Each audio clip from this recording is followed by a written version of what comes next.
भर्गो देवस्य धीमहि धियो यो नः प्रचोदयात्। धर्म प्रेमी सज्जनों, माता एवं बहनों, मैं आज आप लोगों के सामने दीपावली का दूसरा भाग प्रस्तुत करने जा रहा हूं। इससे पहले के वीडियो में मैंने बताया कि हमारे प्राचीन काल के जो पूर्वज थे वो किस ढंग से मनाया करते थे, क्यों दीपावली मनाते थे। आज हम कैसे मना रहे हैं इस बात को रखने वाला हूं। तो प्राचीन काल में दीपों की पंक्ति लगा करके नए अन्न का जो स्वागत करते थे उसमें गाय का घी जलाया करते थे, जिससे कि वातावरण शुद्ध होता है, ऐसा मैंने बताया। लेकिन आज हम देखते हैं कि गाय का घी नहीं जलाते दीपक के अंदर, आज पामोलिन तेल जलाते हैं, जिससे कि वातावरण गंदा होता जा रहा है, प्रकृति प्रकोपित होती जा रही है, प्रकृति के अंदर गंदगी फैल रही है। घर स्वच्छ करते हैं, नदी नाले को स्वच्छ करते हैं, क्योंकि वातावरण गंदा हुआ रहता है पौचौमासे के कारण, बारिश के कारण। तो इस वर्षा के कारण से जो जलवायु अशुद्ध हो जाती है, उन जलवायुओं को शुद्ध करने के लिए हम दीपक जलाते हैं। उसका एक उद्देश्य ये भी होता है। तो दीपक के अंदर हमें गाय का घी ही जलाना चाहिए, ना कि पामोलिन तेल जलाना चाहिए या अन्य तेल को प्रयोग कर करके वायुमंडल को गंदा नहीं करना चाहिए। वो चीज जलाना चाहिए जिससे कि वायुमंडल शुद्ध हो, क्योंकि वायुमंडल में अशुद्धियां बहुत फैल जाती है वर्षा के कारण से, तो उससे शुद्ध करने की आवश्यकता होती है। इसलिए हम ये करते हैं कि गाय के घी को जलाते हैं। दूसरी बात यह है कि आज के दिन हम जो उत्सव मनाया करते थे वो तो मैंने बताया कि पूर्वज लोग कैसे मनाया करते थे, लेकिन हम लोग आज बारूद भर करके फटाके जलाते हैं, आवाज करते हैं और इतना वायुमंडल को प्रदूषित कर देते हैं, इतना प्रदूषित कर देते हैं कि जीना भी मुश्किल हो रहा है। कहीं पर देखते हैं, दिल्ली जैसे शहर हो या कोई भी शहर हो, गांव हो, इतनी बदबू आती है कि जो स्वच्छ करने की बात कही जा रही थी, वहीं पर ये गंदगी फैल रही है। एक तो पहले ही चौमासा के कारण से, बारिश के कारण से सब जगह गंदे नदी नाले वगैरह सब जगह गंदगी फैल रही है, और उसको स्वच्छ हम दीपावली में करते हैं, दशहरे में करते हैं, स्वच्छ वातावरण रखने का प्रयत्न करते हैं, घी के दिए जलाते हैं, वहीं पर फटाके वगैरह फोड़ करके इतने प्रदूषित कर देते हैं कि वह जो घी का दिया से स्वच्छ किया जाता था वातावरण को, वो वातावरण बहुत प्रदूषित कर देते हैं, जलवायु बहुत प्रदूषित कर देते हैं।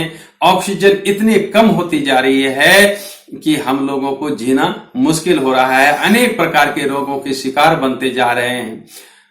क्योंकि लगभग 30 साल पहले एक विद्वान बताए थे कि जो वैज्ञानिक लोग हैं उन्होंने इस रिसर्च किया कि पूरे संसार के प्राणी मात्र को जीने के लिए 23% ऑक्सीजन की आवश्यकता है, और वह घट करके 19% हो गया है।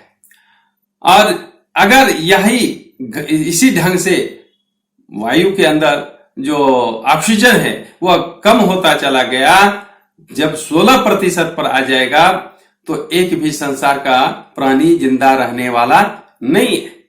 हम लोग प्रकृति से खिलवाड़ कर रहे हैं, हम दीपावली नहीं मना रहे हैं, हम तो प्रकृति को प्रदूषित करते जा रहे हैं, जबकि हमें प्रकृति को शुद्ध करना चाहिए। प्रत्येक पर्व में ऐसे कार्य करना चाहिए जिससे कि प्रकृति की शुद्धता बनी रहे, हमें शुद्ध जलवायु मिले, जिसके कारण से अशुद्ध हो जाने के कारण से इतने रोग, अनेक प्रकार के रोग फैलते जा रहे हैं, नए नए रोग उत्पन्न होते जा रहे हैं, और मनुष्य की आयु धीरे धीरे कम होती जा रही है। इसका कारण यह है कि हमने प्रकृति के साथ खिलवाड़ किया है, हम प्रकृति के साथ अन्याय कर रहे हैं। सांस तो ले रहे हैं प्रकृति के अंदर, जीना तो चाहते हैं, लेकिन जीने का जो प्रकार है जिससे हम जीना चाहते हैं उसी चीज को जीते हैं, उसी चीज को हम गंदा करते जा रहे हैं। जलवायु शुद्ध होनी चाहिए जिससे कि हमें शुद्ध वायु मिले। आज अशुद्धि के कारण से अनेक प्रकार के रोग होते जा रहे हैं, फटाके फोड़ते जा रहे हैं, दूषित करते जा रहे हैं जलवायु को। इन जलवायुओं को शुद्ध करने की आवश्यकता है, न कि अशुद्ध करने की आवश्यकता है। तो आज के दिन सभी लोगों को चाहिए कि हम जलवायु को शुद्ध रखें, पवित्र रखें प्रकृति को। नहीं तो होगा क्या, प्रकृति के साथ खिलवाड़ करेंगे तो कहीं पर महती वृष्टि आज हो रही है, कहीं पर सूखा पड़ रहा है, कहीं पर रेल से पानी, आपने सुना होगा कुछ दिन पहले लातूर में रेल से पानी मंगाया गया था। क्यों ऐसा हुआ था? क्योंकि हमने दिनचर्या बिगाड़ ली अपनी। प्राचीन काल में रोज यज्ञ हुआ करते थे घर में, और हमारे शास्त्रों में लिखा हुआ है, हमारे गीता में भी भगवान श्री कृष्ण ने कहा कि यज्ञ से वर्षा होती है। यज्ञ हम करना छोड़ दिए। दीपावली में यज्ञ किया जाता था, प्रत्येक पर्वों में, दुर्गा पूजा में यज्ञ किया जाता था, जैसे कि मैंने बताया है वीडियो के माध्यम से। तो यज्ञ करने से वातावरण की शुद्धि होती है, जलवायु शुद्ध होती है, वायु शुद्ध होती है, और वायु शुद्ध होने से वर्षा होती है, शुद्ध पानी मिलता है हमें। तो हमने ये छोड़ दिया, यज्ञ करना तो छोड़ दिया हमने, शुद्ध करना तो वातावरण को छोड़ दिया, स्वच्छ परिसर रखना छोड़ दिया, और गंदा करना शुरू कर दिया, जिसके कारण से अनेक प्रकार के रोग उत्पन्न हो रहे हैं, मनुष्य बीमार हो रहे हैं। यह मौत का कारण बनता जा रहा है, और हम असुरक्षित होते जा रहे हैं। इसलिए आवश्यकता इस बात की है कि जिससे प्राणी मात्र जीते हैं, जिस ऑक्सीजन की जरूरत है हम लोगों को जीने के लिए, जितना हम सांस लेते हैं और प्रकृति को अशुद्ध कर देते हैं, प्रकृति में इस वायु को जितना हम अशुद्ध करते हैं सांस लेकर के, उतना शुद्ध करना हमारा कर्तव्य बनता है।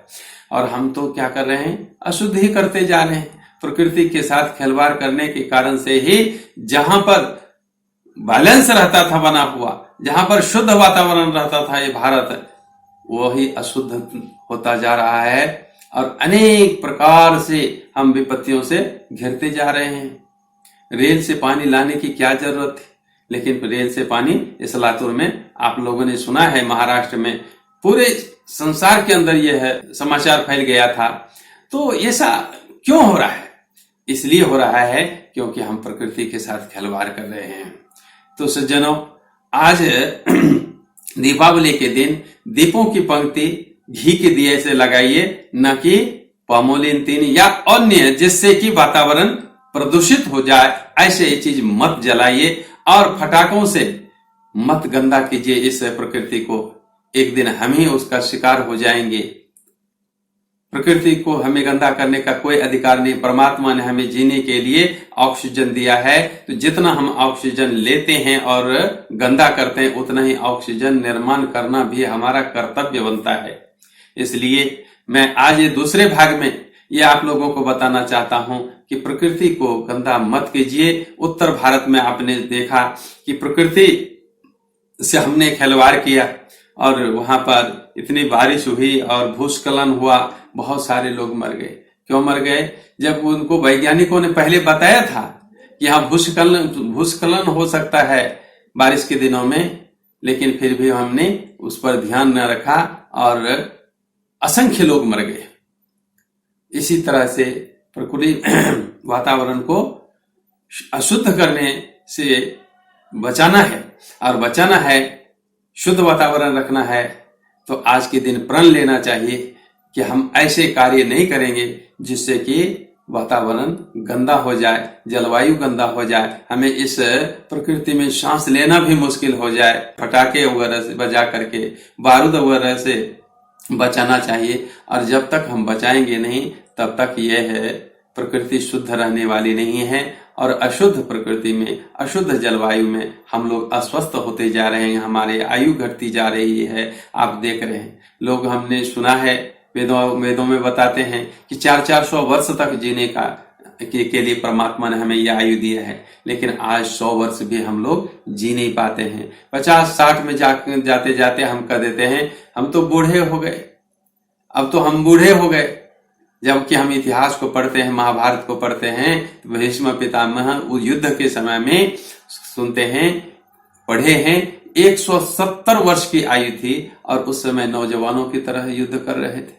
कहाँ गई वो आयु हम लोगों की? हम तो 100 पार करते करते ही खत्म हो जाते हैं, आज तो 100 भी नहीं हो रहा। 50-60 में हम बूढ़े हो रहे हैं, और अपने आप देख रहे हैं कि यह शरीर काम नहीं करता। तो सज्जनों, आप लोगों से निवेदन करता हूं हाथ कि आप लोग इस प्रकृति को बचाइए। अगर जीना है तो प्रकृति को बचाइए। प्राणी मात्र को जीने के लिए आप प्रकृति को बचाइए और प्रकृति को गंदा मत कीजिए और पटाखे वगैरह मत बजाइए। ये साजरा करने का या उत्सव मनाने का उद्देश्य नहीं है। हम तो विवाह हो, जन्मदिन हो, कभी पटाखे बजाते हैं और इस प्रकृति से खिलवाड़ करते हैं। प्रकृति हमें छोड़ने वाली नहीं है, इसलिए प्रकृति को बचाइए। अगर हम स्वस्थ रहना चाहते हैं, पर्व हम मनाते हैं इसलिए कि हम अपने शरीर को स्वस्थ रख सकें, हम अपने वातावरण को स्वच्छ रख सकें। जिस वातावरण हमें जीते हैं वो वातावरण अच्छा होना चाहिए। इसलिए हमें आवश्यकता है कि प्रकृति को हमें बचाना चाहिए, जलवायु को बचाना चाहिए, शुद्ध वातावरण हमें करना चाहिए और पटाखे वगैरह से हमें बचने का प्रयत्न करना चाहिए। और आजकल एक बात और देखता हूं, जो पढ़े लिखे लोग हैं वो तो ज्यादा ही मूर्खपना कर रहे हैं। ज्यादा उन्हीं के घरों में पटाखे जोड़े जाते हैं।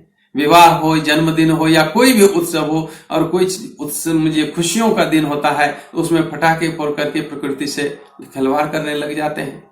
पढ़े लिखे लोगों को तो ये समझना चाहिए कि इससे प्रकृति बिगड़ती है, इससे वातावरण गंदा होता है, इसमें ऑक्सीजन गंदा हो जाता है और जिसकी हमें बहुत आवश्यकता है।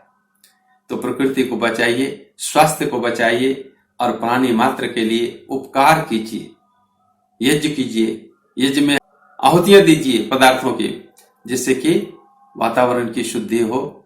मैं इन्हीं शब्दों यही आपको इसी को बताने के लिए दूसरा भाग हमने लिया, क्योंकि प्राचीन काल के ऋषि लोग जो करते थे वो तो मैंने आपको बताए, लेकिन आज जो कर रहे हैं उसका उल्लेख मैंने उस वीडियो में नहीं किया, क्योंकि वीडियो बहुत बड़ा हो जाता था। इसलिए मैं उसको दूसरा भाग करने का निश्चय लिया और मैं आप लोगों को के सामने में ये विचार रखने का प्रयत्न किया।